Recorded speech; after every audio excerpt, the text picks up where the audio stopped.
ஓம் நமோ வெங்கடேசாய. இன்றைக்கி திருப்பதி போகிறவங்க முதல்ல இருந்து எப்படி வணங்கணும் பெருமாளை அப்படிங்கிறத இன்றைக்கி பார்க்கலாம். திருப்பதி போகிறவங்க பல பேர் பார்த்திங்கன்னா நேராக முதல்ல போய் திருப்பதி ஏழுமலையானை போய் பார்த்துட்டு அப்படியே போயிடுவாங்க. அப்படி பண்ணாலே போதும் அப்படின்னு சொல்லிட்டு கிளம்பிடுவாங்க. ஆனால் அப்படி பண்ணக்கூடாது. திருப்பதி போகிறவங்க முதல்ல பார்த்திங்கன்னா கோவிந்தராஜபுரம் அந்த கோயிலுக்கு போய் கோவிந்தராஜ பெருமாளை போய் பார்க்கணும். இந்த கோயில் பார்த்திங்கன்னா கீழ்த்திருப்பதின்னு சொல்லுவாங்க. இந்த கோயில் திருப்பதி ரயில்வே ஸ்டேஷன்லேருந்து வாக்கபிள் டிஸ்டன்ஸ், அதாவது நடந்து கூட போயிடலாம், ரொம்ப பக்கத்தில் தான் இருக்குது. இந்த கோயில் பக்கத்துலேயே ஆஞ்சநேயர் கோயில் ஒன்று இருக்குது. அதுவும் பார்த்திங்கன்னா ரொம்ப அற்புதமாக இருக்கும். இந்த கோயில் கோவிந்தராஜபுரம் கோயிலுக்கு பார்த்திங்கன்னா நீங்கள் காலையிலேயே ஒரு 5:30 மணிக்கெல்லாம் போயிட்டீங்கன்னா விஸ்வரூப தரிசனம் பார்க்கலாம். பக்தர்கள் சுவாமி தரிசனம் செஞ்சுட்டு அடுத்தது நீங்கள் போக வேண்டிய கோயில் பார்த்திங்கன்னா அலமேல் மங்காபுரம். அலமேல் மங்காபுரத்தை பார்த்திங்கன்னா திருச்சானூர் அம்மாவாரி கோயில்னு அப்படின்னு சொல்லுவாங்க. இந்த கோயில் பார்த்திங்கன்னா எப்படி போகணுன்னு பார்த்திங்கன்னா திருப்பதி பஸ் ஸ்டாண்ட்லேருந்து ஒரு 15 நிமிஷம் ட்ராவல், அதாவது பஸ்ஸில் போனீங்கன்னா ஒரு 15 நிமிஷம், அதாவது காரு இந்த மாதிரி ஏதாவது வெஹிக்கிள்ஸில் அந்த மாதிரி போனீங்கன்னா மேக்ஸிமம் ஒரு 10 நிமிஷத்துலேயே நீங்கள் போயிடலாம். இந்த கோயிலுக்கு வந்த உடனே நீங்கள் பார்த்திங்கன்னா உள்ளார லெஃப்ட் சைடு பார்த்திங்கன்னா நீங்கள் வச்சுருக்கிற மொபைல் ஃபோன், பேக்ஸ் இது மாதிரி வைக்கிற லாக்கர்ஸ்லாம் இருக்கும், நீங்கள் அங்கே வச்சுக்கலாம். அப்படி இல்லை பார்த்திங்கன்னா ப்ரைவேட்டாக பக்கத்துலேயே லாக்கர்ஸ்லாம் நிறைய இருக்கும், இங்கே கூட வச்சுக்கலாம்.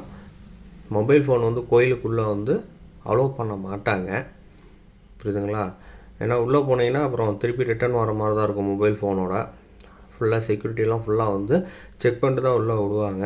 அதனால் மொபைல் ஃபோன் உள்ளே கொண்டு போகாதீங்க. அப்புறம் பார்த்திங்கன்னா நீங்கள் டிக்கெட் எடுத்தாலும் சுவாமி தரிசனம் பண்ணலாம். அதாவது மேக்ஸிமம் ஒரு 50 ரூபா டிக்கெட்டு, அப்புறம் பார்த்திங்கன்னா ஒரு 200 ரூபா டிக்கெட் இந்த மாதிரி இருக்கும்.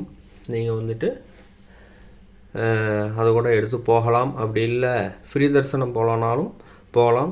மேக்ஸிமம் ஒரு 1/2 அன் ஹவருக்குள்ளே சுவாமி தரிசனம் பண்ணிவிட்டு கூட நீங்கள் வெளியில் வந்துடலாம். அவ்வளோதான் இருக்கும். ஒரு முக்கியமாக அதாவது விசேஷ நாட்களில் போனீங்கன்னா கொஞ்சம் ரஷ்ஷாக தான் இருக்கும். பக்தர்கள் நேராக கோயிலுக்குள்ளே போயிட்டு லைன் இருக்கும், அந்த லைனில் போய் வரிசையாக நின்று போனீங்கன்னா உள்ளார போனீங்கன்னா முதல்ல பத்மாவதி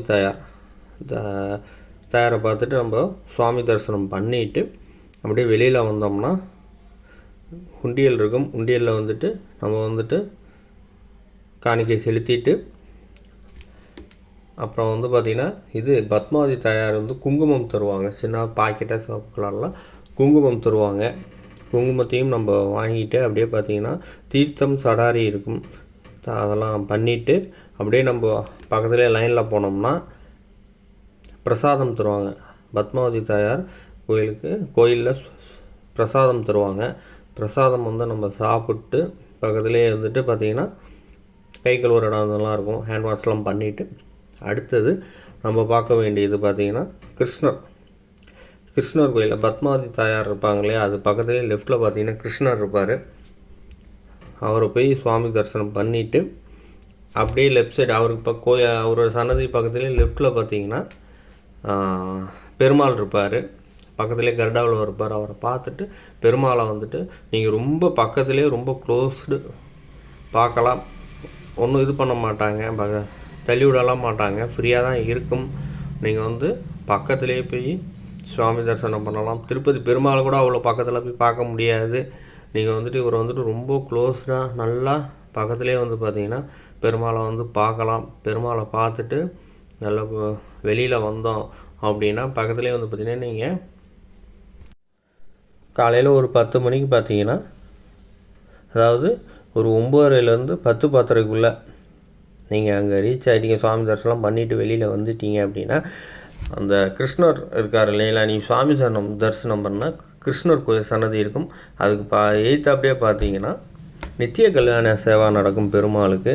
அதுக்கு பார்த்தீங்கன்னா நீங்கள் ஆன்லைனில் டிக் பண்ணிவிட்டு கூட நீங்கள் டிக்கெட் வச்சுருந்தீங்கன்னா அவங்கள அலோவ் பண்ணுவாங்க. அப்படி இல்லை அப்படின்னா நீங்கள் வந்துட்டு பார்த்தீங்கன்னா அங்கேயே டிக்கெட் இருக்கும், பக்கத்துலேயே கவுண்டரில் கொடுப்பாங்க. நீங்கள் கூட அதை கூட வாங்கிட்டு கூட அந்த சேவாஸில் வந்து நீங்கள் கலந்துக்கலாம். நீங்கள் வந்துட்டு இது மாதிரி சுவாமி தரிசனம் பண்ணிவிட்டு அப்படியே வெளியே வந்தீங்கன்னா அப்படி கோபுர தரிசனமும் பண்ணிவிட்டு பக்கத்தில் லட்டு கவுண்டர் இருக்குது. பத்மாவதி தாயார் கோயிலோட பிரசாதம் அது, அதையும் நம்ம வாங்கிட்டு வெளியில் வந்து கீழே இறங்கணும். அதாவது லட்டு கவுண்டரில் வந்து லெஃப்ட் சைடு கீழே இறங்கணும் அப்படின்னா ஒரு வாக்கபிள் டிஸ்டன்ஸ் பக்கத்துலேயே அப்படியே நடந்து போனோம்னு வச்சுக்கோங்களேன், அன்னப்பிரசாத கூடம் இருக்குது. பக்தர்கள் வந்து அங்கே வந்து நம்ம உணவு வந்துட்டு திருப்தியாக வந்துட்டு போகலாம். அடுத்து வந்து பார்த்திங்கன்னா ஏழுமலையான வணங்குவது எப்படி அப்படிங்கிறது வந்துட்டு நான் நெக்ஸ்ட் வீடியோவில் வந்து ஷேர் பண்ணுறேன். நம்மளோட திருமலா திருப்பதி சேனலை சப்ஸ்கிரைப் பண்ணுங்கள், ஷேர் பண்ணுங்கள், லைக் பண்ணுங்கள். அப்போ தான் வந்து நம்மளோட அப்டேட்ஸ்லாம் வந்து உங்களை வந்து சேரும். ஓம் நமோ வெங்கடேசாய.